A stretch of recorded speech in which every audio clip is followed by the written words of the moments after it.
Eh, Mari kita memulai diskusi kita pada malam hari ini dengan topik pembahasan mengenai ketenagakerjaan. Kita memiliki waktu kurang lebih 45 menit ke depan. Kita akan alokasikan waktu untuk presentasi pembawa materi antara 10 sampai 15 menit.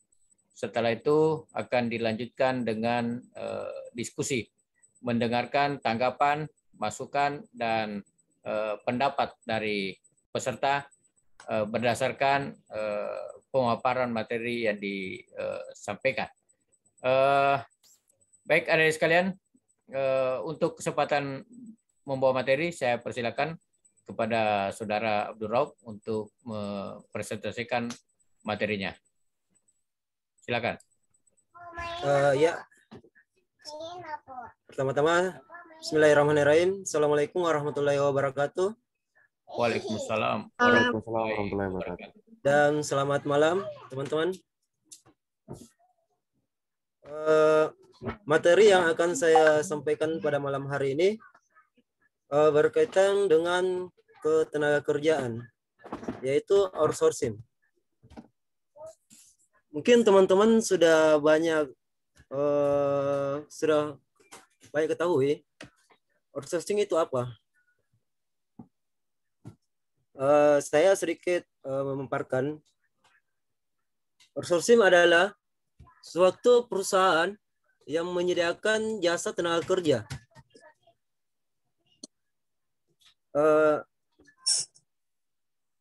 Yang disederhanakan menjadi ahli daya, atau dengan kata lain, penyedia atau penyaluran tenaga kerja yang memiliki keahlian tersendiri.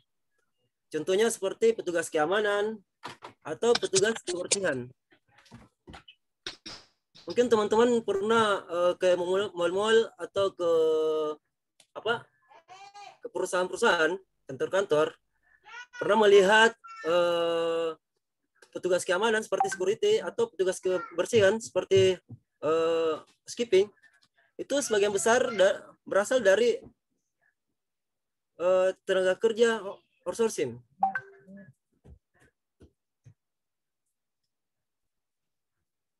Outsourcing, teman-teman, perlu kita ketahui, outsourcing memiliki kerjasama dengan perusahaan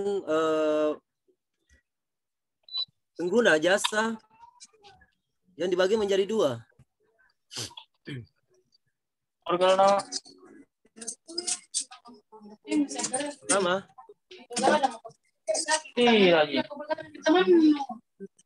notice, teman-teman, sorry, mic-nya. Sorry, saya ulang tadi. Biasanya outsourcing memiliki kerjasama dengan perusahaan pengguna outsourcing yang dibagi menjadi dua. Pertama, satu, perjanjian kerja waktu tertentu, biasa disebut dengan PKJWT, perjanjian kerja waktu tertentu. Yang kedua adalah perjanjian kerja waktu tidak tertentu, biasa disebut dengan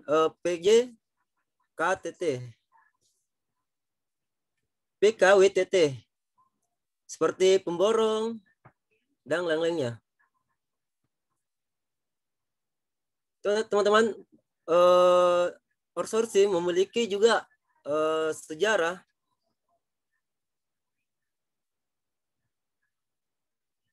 Saat itu Presiden Megawati Soekarno Putri menjabat sebagai presiden. Sempat mengeluarkan kebijakan terhadap ketenagakerjaan yang dimuat dalam Undang-Undang Nomor 13 Tahun 2003 tentang ketenagakerjaan. Dengan terbitnya Undang-Undang Ketenagakerjaan tersebut, Megawati mengatur keberadaan perusahaan alidaya di Indonesia secara ilegal.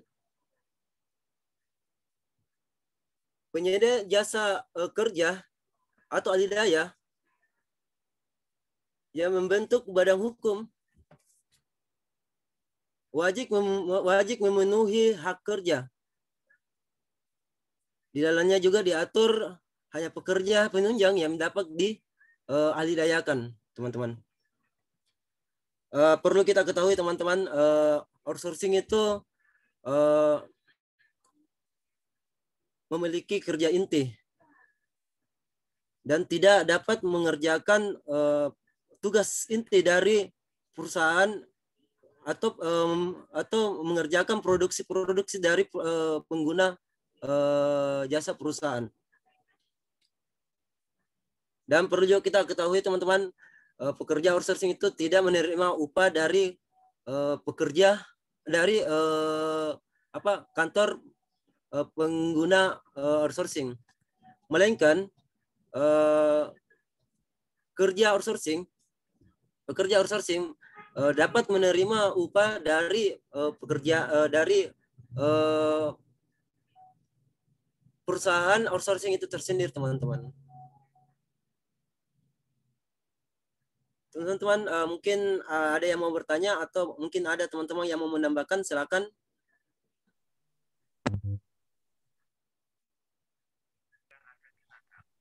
Kurang jelas yang terang. Akan dilanjutkan dulu materinya. Apakah sudah selesai? Kalau sudah selesai, kita ya, Pak. Berdiskusi. Mungkin materinya cuma begitu saja, Pak. Lebih dan kurangnya mohon dimaafkan. Apabila ada yang mau bertanya, silakan. Dan apabila ada yang mau menambahkan juga, silakan. Oke, baik. Terima kasih Saudara Rauf yang telah menyampaikan presentasi tentang outsourcing. Ya, saya kira materi ini memang merupakan materi yang menarik terkait dengan ketenaga kerjaan, karena di awal tahun 2000-an memang muncul semacam sebuah jasa perusahaan yang yang menyediakan tenaga kerja bagi perusahaan-perusahaan atau instansi-instansi yang membutuhkan tenaga kerja tanpa harus menjadikan tenaga kerja itu sebagai karyawan atau pegawainya. Nah, masalah outsourcing ini memang tertuang di dalam Undang-Undang Nomor 13 Tahun 2003 tentang ketenagakerjaan. Ya, seperti yang disampaikan oleh pemateri tadi. Kalau kita melihat kehadiran outsourcing ini memang memberikan solusi dalam arti mampu menyerap tenaga-tenaga terampil yang dipekerjakan di lapangan kerja yang membutuhkan. Ya, jadi perlu ada di sekalian ketahui bahwa tenaga kerja yang dialidayakan oleh perusahaan outsourcing untuk ditempatkan di perusahaan user atau pengguna, itu terlebih dahulu mendapatkan pelatihan-pelatihan, mendapatkan job-job training, sehingga tenaga kerja yang ditempatkan itu pada dasarnya sudah memiliki kompetensi sebagaimana yang dibutuhkan oleh pengguna tenaga kerja. Dan ini menjadi solusi karena bisa menyerap angkatan kerja. Meskipun demikian juga menimbulkan masalah, karena tadi seperti yang disampaikan oleh pemateri bahwa ada dua macam bentuk pekerjaan. Ada yang memakai pekerjaan yang memakai waktu tertentu, ya. Ada pekerjaan yang tidak tertentu. Nah, outsourcing ini masuk di pekerjaan waktu tertentu karena ada kontrak, ya, ada kontrak antara perusahaan penyedia tenaga kerja dengan karyawannya. Ya, setahu saya kontrak outsourcing itu maksimal 2 tahun, ya. Kemudian setelah itu bisa diperpanjang 1 tahun lagi, setelah itu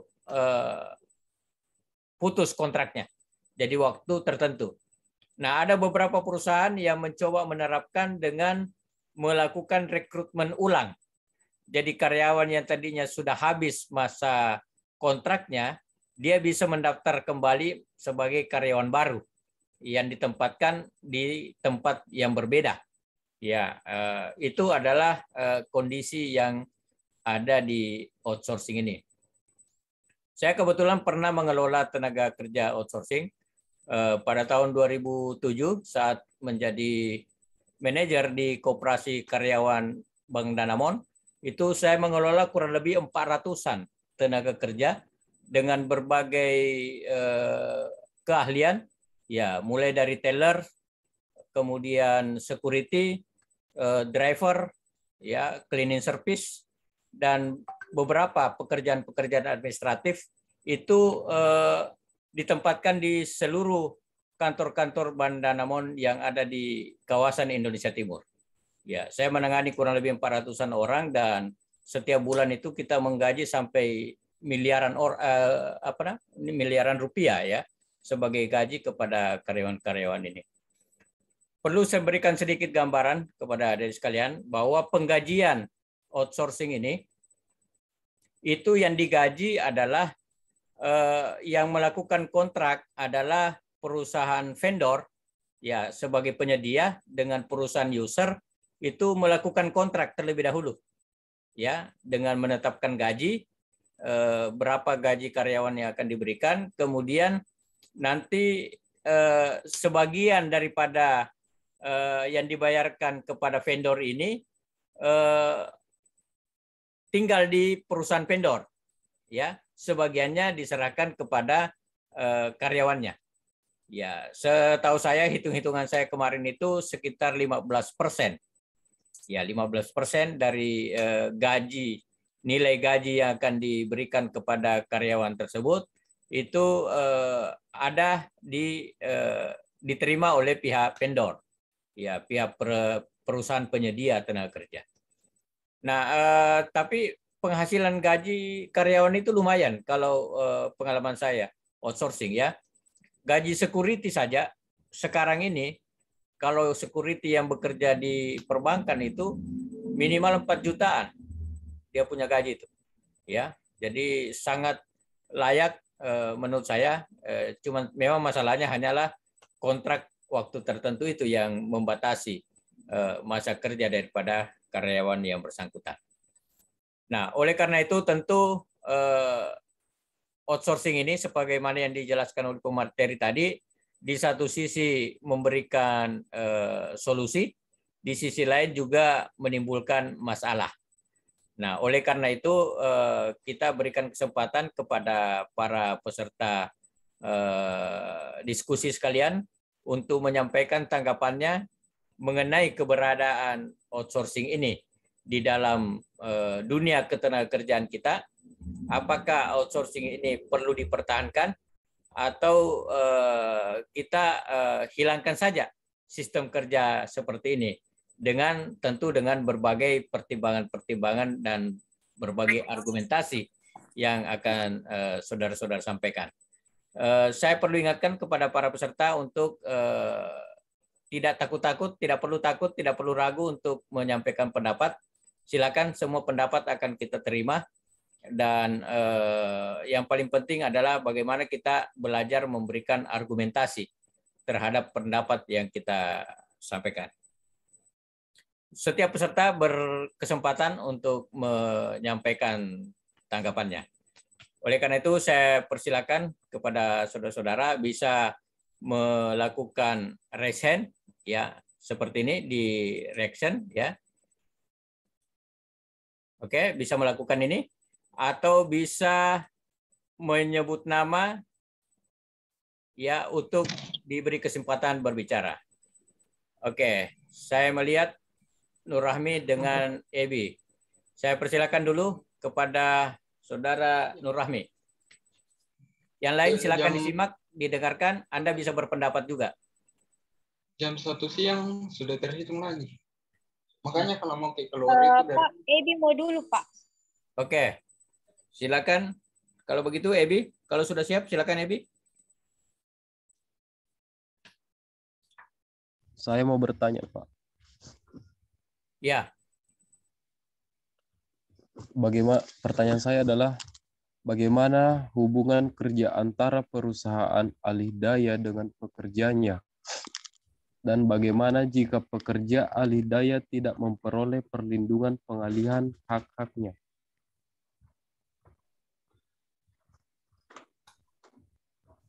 ya. Jadi sebagaimana saya sudah jelaskan pada saat yang lalu bahwa sedapat mungkin kita jadikan ini sebagai forum untuk berdiskusi. Nah, ada pertanyaan yang muncul yang tentu jawabannya nanti kita tidak akan timpakan kepada pemateri, tetapi kita akan berikan kesempatan juga kepada peserta yang lain yang punya pengetahuan terhadap apa yang ditanyakan untuk menyampaikan jawaban-jawabannya. Ya, meskipun demikian juga pemateri tentu diberikan kesempatan kalau sekiranya ada hal yang mau ditanggapi dari pertanyaan ini. Maaf, barangkali bisa satu dulu, Ebi, yang mana dulu yang mau dipertanyakan?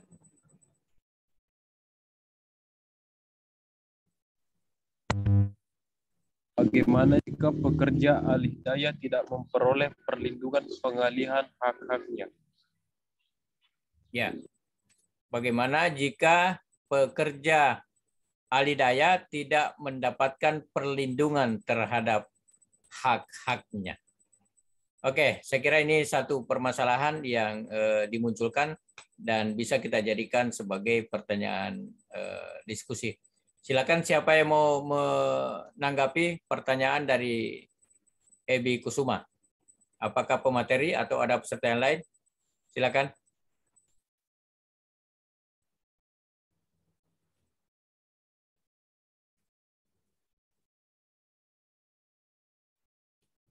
Jadi bagaimana jika ada pekerja yang menjadi tenaga outsourcing tidak mendapatkan perlindungan terhadap haknya sebagai pekerja? Bagaimana solusinya? Ya. Saya bisa jawab, Pak. Boleh. Elisa. Silakan berpendapat. Kalau menurut saya, Pak, kan sebelum mereka bekerja di perusahaan tersebut, yang namanya karyawan outsourcing itu pasti sudah menandatangani kontrak.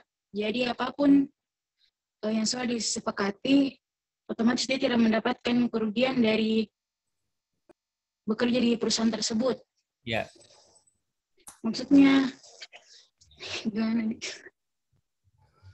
Kayak begitu. Jadi saya paham maksudnya Elisa ya, bahwa seorang tenaga kerja yang bekerja dalam status sebagai tenaga outsourcing tentu sebelumnya telah menandatangani kontrak dengan bukan dengan perusahaan tempatnya bekerja, tapi outsourcing itu menandatangani kontrak dengan perusahaannya tempatnya menjadi outsourcing, ya. Misalnya ada sebuah perusahaan yang mempekerjakan si A di salah satu bank. Jadi si A ini tidak bertanda tangan kontrak dengan bank, tetapi dia tanda tangan kontrak dengan perusahaannya tempatnya bekerja. Ya, kurang lebih begitu ya, Elisa. Jadi semuanya sudah tercantum di dalam kontrak kerjanya. Ya, begitu Saya maksudnya. bisa tanggap? Iya, begitu, Pak. Ya, betul. Saya bisa tanggapi, Pak. Baik, Evi, sebelumnya saya perjelas begini. Memang bahwa setiap tenaga kerja outsourcing itu akan menandatangani PKWT. Ya, seperti yang dijelaskan oleh pemateri tadi, ada namanya perjanjian kerja waktu tertentu. Dan di dalam perjanjian kerja itu, sebagaimana yang pernah kita pelajari sebelumnya, bahwa salah satu asas daripada perjanjian atau kontrak itu adalah obligatoir. Artinya mencantumkan hak dan kewajiban masing-masing pihak. Jadi tentu di dalam kontrak kerja itu sudah ada haknya. Apa yang menjadi haknya dan apa yang menjadi kewajibannya. Dan itulah yang menjadi acuan di dalam pelaksanaan proses pekerjaannya. Kasusnya yang disampaikan oleh Ebi adalah bagaimana jika ada tenaga kerja yang tidak mendapat perlindungan haknya. Ya, tadi Elisa sudah memberikan jawabannya. Silakan, mungkin Ebi masih mau memberikan tanggapan lagi. Silakan. Justru yang saya pertanyakan itu tadi kan kalau misalkan pemaparan dari saudara Elisa atau siapa yang mengatakan bahwa hak-hak dan kewajiban yang sebelum kita masuk ke suatu perusahaan atau outsourcing itu ada sebuah kontrak yang berisi kewajiban dan hak-hak yang ditandatangani.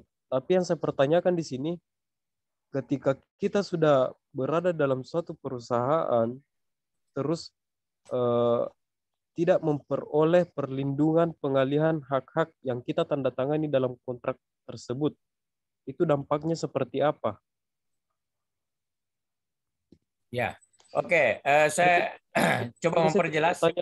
Di mana kira-kira hak-haknya tenaga kerja tersebut tidak diperoleh berasal dari mana?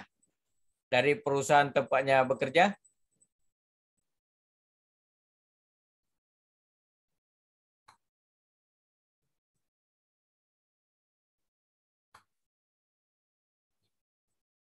Hak-hak, maksudnya Ebi, hak-hak yang tidak diperoleh itu yang berasal dari mana? Mungkin maksudnya itu Pak, hak-haknya yang tidak dapat di perusahaannya. Iya. Bagaimana jika pekerja alih daya tidak memperoleh perlindungan pengalihan hak-haknya? Ya. Oke. Saya lihat ada tanggapan dari pemateri, silakan. Ya Pak, sebenarnya para pekerja outsourcing semua sudah mendapatkan perlindungan dari hak-haknya. Jika tidak mendapatkan perlindungan dari perusahaan, dia sudah mendapat undang-undang perlindungan di dalam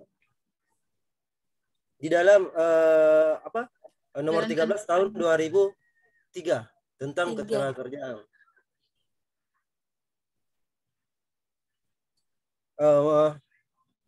Yang kedua, Megawati juga mengatur keberadaan perusahaan alih daya. Jika para pekerja tidak mendapatkan perlindungan dari perusahaan outsourcing, maka perusahaan outsourcing akan mendapat sanksi. Makanya akan mendapat sanksi dari atau melanggar hukum dari undang-undang yang diterapkan oleh Megawati Soekarno Putri. Mungkin itu ya Pak yang saya dapat. Ya, baik. Saya kira benar ya disampaikan oleh pemateri tadi bahwa jika sekiranya ada tenaga kerja yang tidak terpenuhi hak-haknya, tentu perusahaan penyedia tenaga kerja ini akan mendapatkan sanksi dan bisa mendapat terlebih dahulu mendapatkan komplain ya dari karyawan yang bersangkutan. Mungkin bagusnya kita berikan contoh ya, Ebi ya. Misalnya hak karyawan untuk mendapatkan gaji ya, katakanlah mendapatkan gaji sesuai dengan upah minimum ya di dalam sebuah kawasan. Ternyata gaji yang diterima itu tidak mencapai dari upah minimum yang sudah disepakati. Nah, bagaimana jika hal ini terjadi? apakah yang harus dialami oleh perusahaan penyedia tenaga kerjanya. Apakah dia akan mendapat sanksi atau mungkin ada aturan-aturan yang mesti ditegakkan kepada perusahaan tersebut. Ya, saya kira kurang lebih seperti itu ya. Jadi Ebi tadi sudah Rauf sudah menjelaskan bahwa perusahaan tersebut mendapatkan sanksi. Tapi perlu saya jelaskan kepada adik sekalian bahwa tidak langsung mendapatkan sanksi ya, karena di dalam sebuah kontrak kerja apabila ada salah satu pihak yang melakukan wan prestasi, ini kan berarti pihak penyedia kerja melakukan ingkar janji ya terhadap apa yang sudah diperjanjikan dengan karyawan. Nah, tentu tidak langsung diberikan sanksi, tetapi ada proses-proses klarifikasi. Jadi karyawan yang bersangkutan terlebih dahulu meminta klarifikasi daripada perusahaan penyedia tenaga kerja kenapa hak-haknya tidak terpenuhi. Nah, kemudian kalau di antara kedua belah pihak tidak ada titik temu, ya, maksudnya tidak ada kesepakatan yang bisa tercapai, maka persoalan ini bisa diajukan di Kementerian Tenaga Kerja.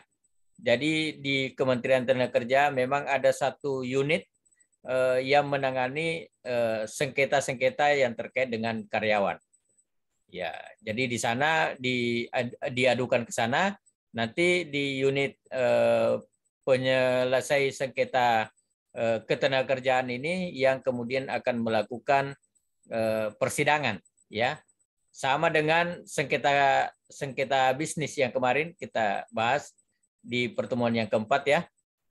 Di situ ada beberapa langkah-langkah yang bisa ditempuh untuk menyelesaikan sengketa antara tenaga kerja dengan perusahaan penyedia tenaga kerja.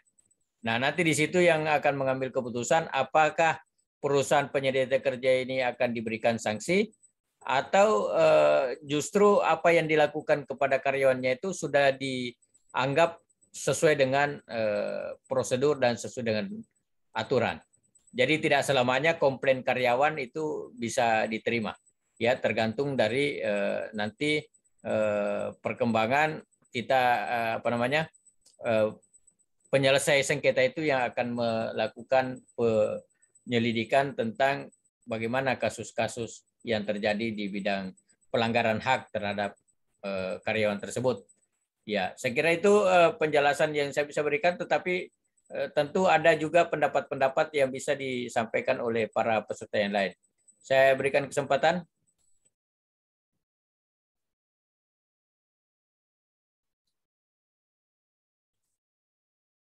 Ya. Bertanya Pak Lusa. Silakan. Nah, kita selesaikan dulu apa yang disampaikan oleh Ebi tadi adalah apa yang harus dilakukan jika ada seorang karyawan outsourcing yang tidak terpenuhi hak-haknya. Ya. Saya kira kalau ini sudah jelas ya kita akan bisa berpindah kepada tanggapan-tanggapan yang lain. Sudah jelas semua? Mohon maaf, tadi kan ada pemaparan yang mengatakan bahwa pelanggaran hukum dan sanksi. Ya. Yang saya butuhkan di sini dari dua kata ini adalah benang merahnya, bukan benang abu-abunya, Pak. Ya. Pelanggaran hukum yang berujung pada sanksi itu, maksud dari kata sanksi ini bersifat, bagi saya masih bersifat abu-abu atau masih bersifat universal. Jadi ketika ada kata sanksi, saya harap yang memaparkan juga memperjelas sanksi seperti apa yang kira-kira bisa diberikan kepada perusahaan jika benar terjadi pelanggaran tidak adanya pengalihan hak-hak kepada perusahaan kepada pekerja-pekerja perusahaan-perusahaan outsourcing yang telah ditandatangani pada PKWT yang kemudian yang ditandatangani pada kontrak kerja. Yang jadi intinya sanksinya berupa seperti apa, Pak? Oke. Silakan ada ada tanggapan dari pemateri?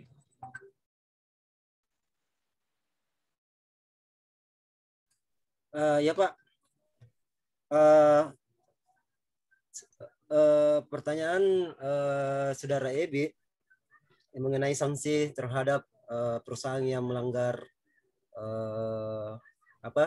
perjanjian. Menurut saya Pak, jika ada perusahaan yang memiliki yang melakukan seperti itu, maka perusahaan harus dilaporkan ke tenaga kerjaan Pak, supaya mendapatkan sanksi seperti contohnya penutupan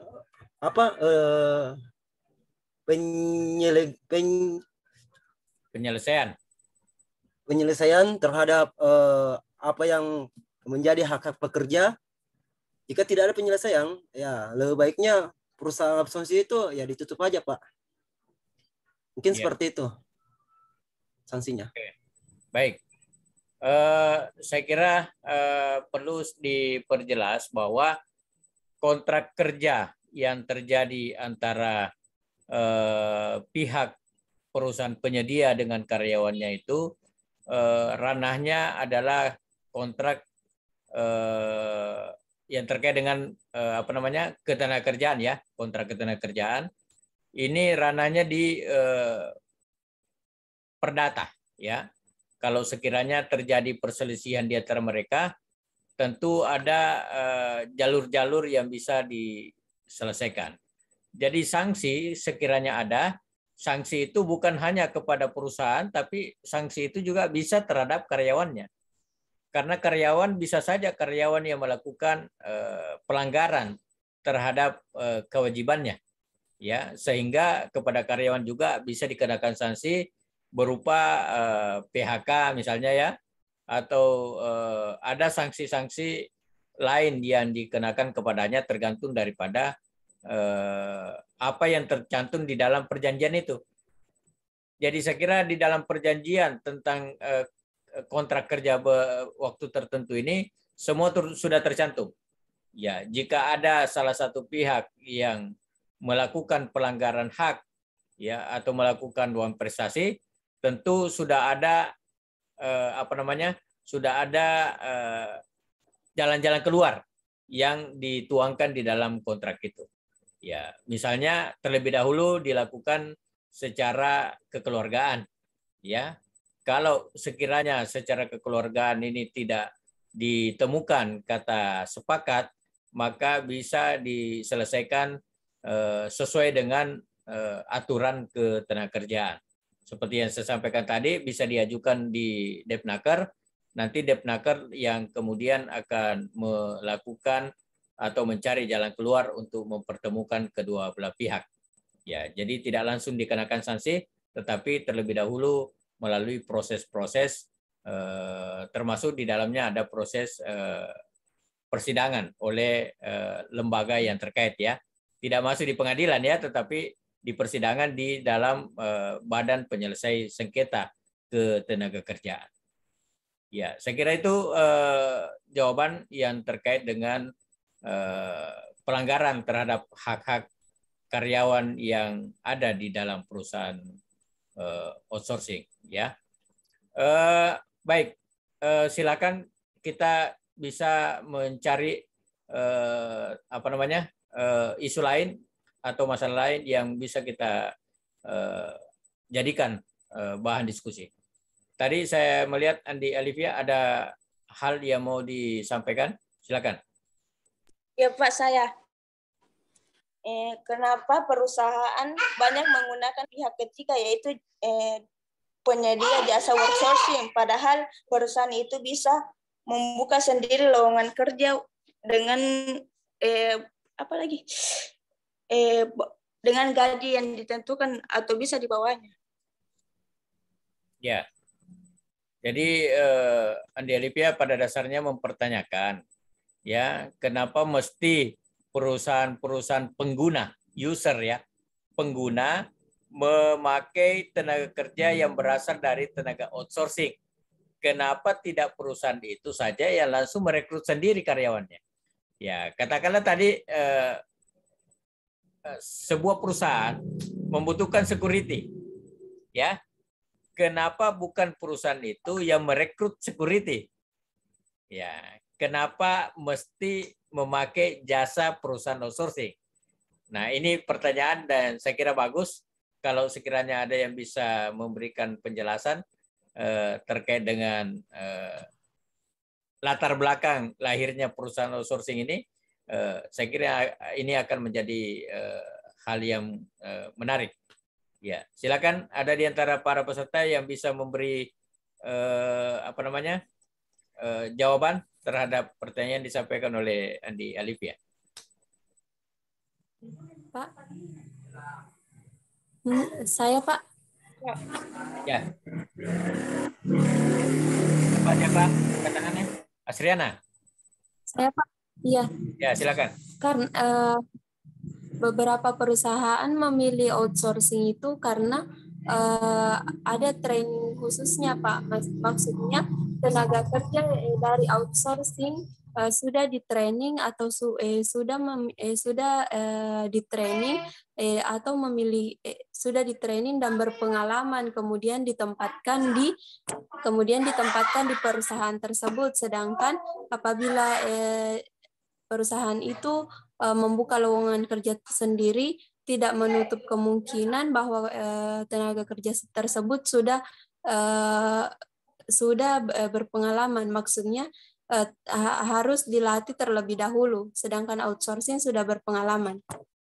Ya, baik, makasih. Jadi ada pandangan dari Hasriana bahwa salah satu alasan daripada perusahaan itu menggunakan tenaga outsourcing adalah salah satunya karena tenaga kerja yang ditempatkan oleh perusahaan outsourcing itu biasanya sudah dilatih sebelumnya. Ya, tentu kalau sebuah perusahaan yang bergerak di bidang perdagangan kemudian merekrut tenaga security yang tidak pernah dilatih sebelumnya, tentu perusahaan itu akan kesulitan lagi untuk mentraining security. Ya, sementara pekerjaan sehari-harinya kan adalah bergerak di bidang perdagangan. Nah, oleh karena itu lebih mudah bagi perusahaan user itu, pengguna itu untuk langsung saja merekrut, meminta ke perusahaan penyedia tenaga kerja, kirimkan saya karyawannya di situ yang sudah pernah ikut pelatihan security untuk ditempatkan di perusahaan saya. Nah, itu salah satu alasan yang sudah disampaikan oleh Hasriana. Oke, tentu saya tidak akan mengembalikan kepada Andi Alivia mau puas atau tidak ya. Kita terima itu sebagai sebuah pendapat, kemudian diberikan kesempatan kepada yang lain. Mungkin ada juga pendapatnya atau jawaban yang bisa disampaikan untuk menjawab pertanyaan dari Andi Alivia. Silakan, yang lain. Suralgina Husbal, Pak. Apa? Suralgina Husbal, Pak. Oke, Suralgina Husbal, silakan.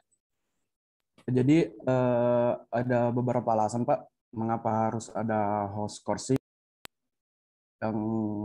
Yang pertama itu host coursing itu biasanya hemat biaya dan dapat mengendalikan biaya dalam operasional perusahaan, Pak. Ya. Kemudian dalam skala vendor, dia skalanya ekonomi dalam mengelola sumber daya manusia, Pak. Karena vendor mendapat keuntungan dalam kerjasama dari perusahaan tersebut, Pak. Ya, betul. Ya, jadi ditambah dari Suralgina ya bahwa alasannya kenapa ada perusahaan outsourcing, karena itu tadi ada motif keuntungan ya yang bisa diperoleh oleh perusahaan penyedia atau perusahaan vendor dalam hal ini ya. Di samping itu tentu bagi perusahaan pengguna tenaga kerja akan melakukan efisiensi ya daripada merekrut karyawan kemudian mentrainingnya, setelah itu nanti ada gaji, ada lagi yang namanya pesangon atau ada tanggung jawab yang lain, ya mending dengan mudah dia kontrak saja, dia pakai saja karyawan kontrak. Nanti kalau selesai masa kontraknya diganti lagi dengan karyawan yang lain. Kalau dia merekrut, ya kalau dia merekrut maka tentu karyawan itu harus dipertahankan. Ya, tidak bisa 2 tahun ke depan kita katakan ke karyawan itu kau berhenti akan diganti oleh karyawan lain. Itu sudah lain ceritanya. Ya, karena itu berarti PHK. Ya, beda kalau memang sudah ada kontrak sebelumnya, maka perusahaan user ini terbebas dari adanya tuntutan bahwa kenapa Anda berhentikan saya? Ya, karena memang kontraknya sudah habis. Ya, tetapi kalau dia jadi karyawan diberhentikan, maka ada hak-haknya sebagai karyawan tetap. Di situ persoalannya ya. Ya, baik, sudah ada tanggapan. Maaf, adik-adik sekalian, waktu kita sisa 5 menit lagi. Silakan kalau masih ada 1-2 orang yang mau memberikan tanggapan, saya persilakan. Saya Pak Indrawati. Ya, silakan. Pak, apakah gaji karyawan dalam perusahaan itu bisa dicicil? Ya, apakah gaji karyawan? Apakah gaji karyawan dalam sebuah perusahaan itu bisa dicicil? Ya, maksudnya yang kita bahas ini outsourcing. Karyawan outsourcing ya, begitu ya? Iya, Pak. Ya, oke. Silakan ada yang bisa memberikan tanggapannya terhadap pertanyaan dari Indrawati. Saya Pak, Elisa. Ya, silakan Elisa.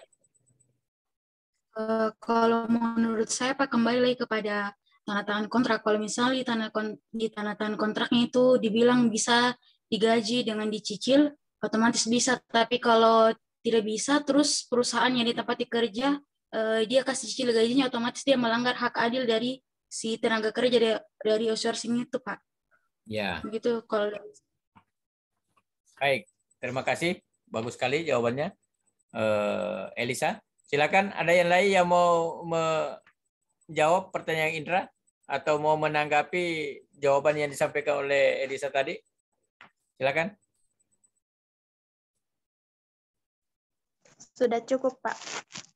Ya, ya sudah cukup. Artinya kita tidak melakukan proses tanya jawab ya. Jadi boleh. Artinya pendapat yang disampaikan oleh Elisa sudah dianggap dipahami oleh Indra, ya.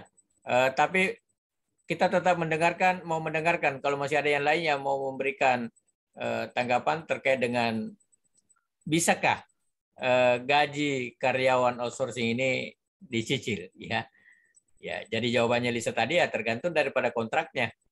Kalau memang di kontrak dikatakan bahwa semua gaji itu dilakukan secara tunai dan full, ya maka harus dilakukan seperti itu. Tapi saya kira tidak ada, sampai sejauh ini tidak ada perusahaan yang melakukan cicilan gaji kepada karyawan outsourcing, ya. Karena gajinya outsourcing itu di-drop oleh perusahaan vendornya, penyedianya, di mana dia bekerja. Bukan siapa yang menggunakan dia, ya. Oke, saya kira dari sekalian waktu kita sudah hampir habis. Tinggal 1 orang lagi kalau masih ada yang mau menanggapi terkait daripada materi dari Abdul Rauf. Sebelum kita berikan kesempatan kepada pembawa materi untuk menyampaikan closing statement, ya saya persilakan lagi kepada peserta. Apakah ada yang mau memberikan tanggapan? Siapa? Sebut nama. Maria. Okay.